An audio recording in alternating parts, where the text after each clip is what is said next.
Summit podcast. I got our good friend, Dr. Hollowell, who's been part of this as far as I can remember. I mean, from the beginning. How many years has it been for you? From the beginning. From the beginning? Yep. Awesome. This is, we get to have conversations with good gentlemen like this and share some knowledge with the rest of these folk, and hopefully they get something they can walk away with, as we were just saying. So tell me about what are we talking about today? Well, like you just said, one of the great things about this summit is that people get to come here and you get to build them up, but also fill them up. Right. And I think there's a difference there. When you think about, building someone up, if you don't give them the appropriate tools, they're destined to fail. Right. Versus when you fill someone up, you give them the appropriate tools so they can move forward. Think of it this way: building someone up, it's almost like a pep rally, right? Mm-hmm. Filling someone up is the long hours you've used in practice to do the things that you do. So, the summit here has done an outstanding job of getting people to start thinking about investing in all different things that are going on in your life. Right. In my case, I try to get people to think about investing in your own health. Right. Yeah, it's amazing how many people will talk about the time they don't have to spend on stuff that's the most important things, like their health. So like, I'm too busy working, I'm too busy doing this, I'm grinding. Whereas if you don't take care of your health, then none of that actually will matter. Yeah, if you're so booked up in your schedule where you don't have time to invest in your meal plan, right, or to invest in exercising, then I tell people, look, if you don't have that time, you're scheduled too tight, right? You need to really think about how you can release some things and, make sure you take on other things that are really, really important to you. When we think about investing, look, we invest in our money. We invest our money because we want to have an edge financially. Right. We invest in our children because we want to see them be successful. Right. We even invest in our relationships to be happy. Right. But if you're not equally investing in your health, you're not going to be around to enjoy all of these investments. Hey, this is what I say: health pays the best dividends. So yeah, that's an amazing quote. I talked to Dr. Dave a bit earlier, and we talked about how many people are wandering around thinking they're okay because they're not really, doing testing and whatever, and when they find out something's wrong, it's either like really far down the road, or it's such a surprise. Whereas we don't pay that attention. Like I said, I have a good friend, one of my best friends, who we work out all the time. He works out. He's always running and, at the gym or whatever, but wasn't looking at some other things that were, from family, I guess, history or whatever. And one day at the gym, he just passed out, nearly died. They had to resuscitate him. Come to find out he had blockages, 75%. I'm like, how are you exercising and running on a treadmill and you're getting, 25% of the oxygen you're supposed to be getting? But hadn't found out and had to go to surgery immediately. So it's things where you think you're okay, you're not paying attention to your health, and you could be really a walking, ticking time bomb, basically. Men are, they're a unique bunch, right? The whole concept of how men are from Mars and women are from Venus, there's no question it's true, right? We're raised differently. The way we think about things many times can be different. And a lot of that is not just our fault. It has a lot to do with how we've been conditioned, right? One doesn't have to look but to a playground and see if a girl falls on the this pavement, everybody runs over there. And what do I say? You all right? You okay? And if a boy falls on the ground, we all say, dust it off. Right. You're okay. Shake it off. Suck it up. Mm-hmm. Boys don't cry. Right. And so these conditionings of looking at if there's something wrong with me, not saying something about it, happens. And there's no question that becomes a problem. But, as you get even further, women start seeing, after their pediatrician, women start seeing an obstetrician gynecologist. They start teaching them about the importance of screening and prevention. So they understand that stuff. Whereas men, we don't. We don't see anyone. We're left to our own devices. We no longer see a doctor. In fact, we hope that we don't have to see anyone. Hope you never see a doctor again. Absolutely. In fact, the only time, the older teenagers and the 20s and the 30-year-olds see a doctor is if they broke their leg, they have appendicitis, they have a hernia. And so they've developed this learned behavior to stay away from the doctor, right? And so when the women are saying, look, something's wrong, or I need to make sure I prevent something, that's not something that we don't have that concept down, right? We think what you just said is I feel fine, so I must be healthy. When in fact, that's absolutely not true. We know, for example, high blood pressure occurs in individuals, and it's called the silent killer for a reason, right? It's the silent killer because over time, you don't have any symptoms, you don't feel any different, but over time, you develop blockages in your heart. Over time, you develop kidney disease. Over time, you develop risk for stroke and all other medical problems. That's why in every particularly Black community, we got dialysis centers all over the place. It's because we're far more likely to develop hypertension and the long-term problems that occur from not controlling your high blood pressure. Also, same thing as with diabetes. Many times we don't know we have it, or pre-diabetes, and so we end up, all the end organ problems that occur from not managing it happen in us. So how do we, as a society? So just because you feel fine doesn't mean you're healthy. No, I got you. So how do we, as a society, start to change that approach? Because obviously, like you said, the women, they go from, they have a regimen and a program, and it's a normal thing to see a gynecologist or whatever. But it's nothing like that for men. Like, is there a way that we can, sort of approach that differently to create a different sort of dynamic? At this current moment, there's not that equal individual, right? When men start, being of age to have children, we don't necessarily say, hey, you got to see your, what doctor because of, because you've transitioned from your pediatrician. So I pretty much recommend, hey, when you stop seeing your pediatrician, you really should use that as a moment to transition to see your internist, right? Your primary care doctor. What if I told you that, I had this thing that could, check to see whether or not you have, any preventable medical problems, could potentially, get you the appropriate treatment for it, could, encourage you to do the things that are necessary to stay healthy. And you'd say, yeah, well, sign me up. That sounds good. Right. Well, that's what a primary care doctor is, right? And so we've got to figure out ways in which we can make sure men are investing in their health as women are. And by the way, this bears out in everything when it comes to health, right? Men are far more likely to have medical issues and have more severe medical issues than women. In fact, if you think about the 10 leading causes of death, men die of each of those diseases at a higher rate than women, except one. You know what that is? That's Alzheimer's disease. And the only reason why is because we don't live long enough to develop it. Wow. So we men live sicker and shorter lives. And if you look at this from the perspective of just men to women, we see that chasm, right?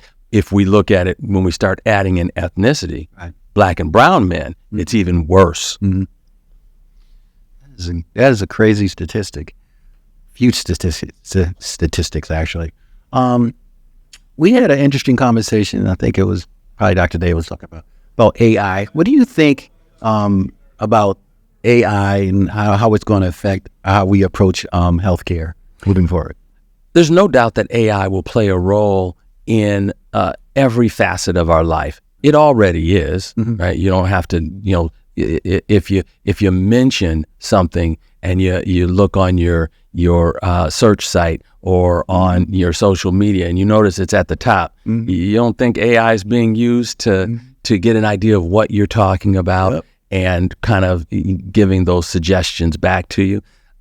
That's not happenstance. That's on purpose. And I think it's going to move through every single form in our life, right? It's going to play a role in our education. It's going to play a role, in betting. It's going to play a role in healthcare. And I think in healthcare, it could be very, very helpful. I don't run away from new technology. Right. I run to it, but we also have to be mindful of the potential pitfalls and problems that can exist there. We know, for example, in AI, when they're asked a question, your chat GPT is asked a question, sometimes it can formulate an answer based on prior information that's fed into it. Right. But some of that information is racist. Right. Some of that information has bias already packed into the data. It doesn't, the actual AI isn't prejudice. It isn't racist. It's just reflecting what information was inputted. And so we have to be careful that we don't propagate and make the same mistakes that we've been making in the future. Makes sense. All right, so switching gears a little bit. So this particular visit to the Waymaker Men Summit, what is it that you're going to be focused on? We're excited because we're going to kind of talk about some of the factors that we believe are the major pillars to maintain, a happy and healthy life, right? And so, sometimes we get so far into the weeds. We're all guilty of it, right? We go down Dr. Google and we start thinking of all these, things that we're going to do, and we aren't really dealing with the basics. Right. And so that's why I always use forums like this to just kind of continue to reinforce the basics. Because, for example, if you're thinking about, my diet, I try not to use that term because I always think people think of diet as, something you're going to do for the short term, right? I always call it meal plan, right? Because quite frankly, in my mind, if you're unwilling to change something permanently in your meal plan, then I would suggest you don't do it. Because we all know when you change your diet, you may lose weight, for example. But the minute you start rolling that back into your eating, you not only are going to gain that weight back, but most people who have gone through diets know that they actually gain more, right? And so this constant yo-yo effect that occurs with dieting. So, we're going to hopefully really draw in on some practical ways to deal with that.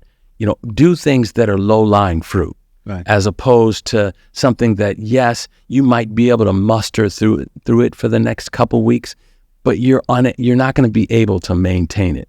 I'm not going to eat carbohydrates for the rest of my life. Get out of here. It's just not possible, right? You can't do that. And so instead, let's figure out how to have a healthy relationship with our food, right? And, the truth is that like any relationship, by the way, all the things we do with health are no different than any other relationship. And I always tell people, if you're trying to think about, anything with health, and many of it comes down to the habits that we have, right? And so like any relationship, I would say you need to break up with bad habits in order to make out with good ones. Now some of you may say, well, that resonates in a lot of other things in my life. So I'm going to repeat that. You need to break up with bad habits in order to make out with new good ones. All right. So you can think about in relationships how we're in a toxic relationship and we don't know any better. We just keep coming back to it when in fact, we sometimes have to recognize it's a toxic relationship and cut and sever ties and begin to, look for what we think is much better for us. And so, and embrace that which is better for us. So we're hoping that we can teach people how to identify those toxicities and begin to create new habits in our lives. So if you had, let's say, one or two things that you would impart with the audience through moving forward in their lives to, create a better situation for themselves, what would those two things? Well, I mean, look, I would say some simple things. The first is that, in order to stay healthy, we've got to, look at how we're eating. Mm-hmm. And, every day you probably drive home from work. I think I counted last week. I think I had 15 fast food restaurants that I passed before I got to the home. And that's 15 times that a powerful marketing message to you saying, we got something fast, we got something greasy, and we got something that you like that's really palatable for you to come in and get right now and cheap.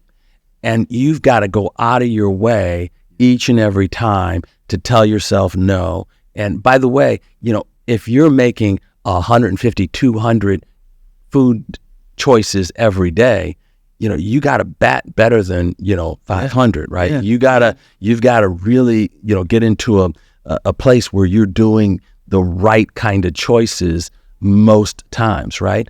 80-20 rule, I tell people. Right. If you ever think that I'm just going to always, eat a certain way, no one's going to be around you, right? You always want to enjoy yourself, right. But we are what we do about 80% of the time. Okay. So that's saying, look, most of the time we should be preparing our own meal. We should be eating things that are, in our home. We know what's in something we cooked, right? You don't know what's in the food you eat. True that. However, today, the majority of individuals, today, I think it was about 10 years ago, we realized that we spend more money eating out than we do in the grocery store now.